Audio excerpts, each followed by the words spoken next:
சிறப்பு பொதுக்குழு கூட்டம் இன்னைக்கு நடக்க இருக்கு. விஜய் இன்னைக்கு என்ன பேச போறாரு எப்படின்னதுன்னு நீங்க ஒரு எதிர்பார்ப்போட வந்திருப்பீங்க.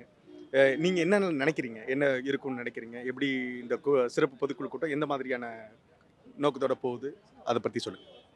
அனைவருக்கும் வணக்கம். நீங்க சொன்ன மாரி நாங்களும் எக்ஸைட்மெண்ட்டோட தான் இருக்கோம். எங்க தலைவர் வந்து இந்த 1 மந்த்துக்கு அப்புறம் அ எங்க தலைவர் என்ன பேச போறாருன்னு நாங்க நேத்தே யோசிக்க ஆரம்பிச்சுட்டோம். எங்களுக்கு ஒரு ஐடியா இருக்கு.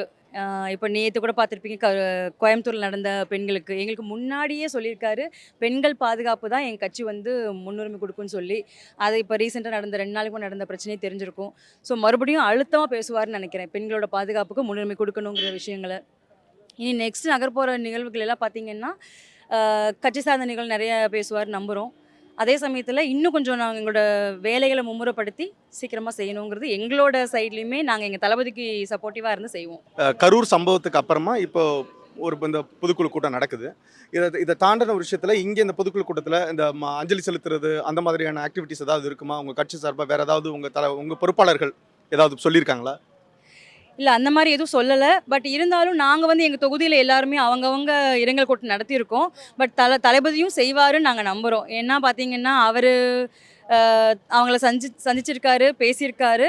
பட் ஒரு பொதுக்குழு வரும்போது அவங்களுக்கான இதையும் நாங்க செய்யணும்னு எங்க சைட்லருந்து ஆசைப்படுறோம். தளபதியும் செய்வாரு.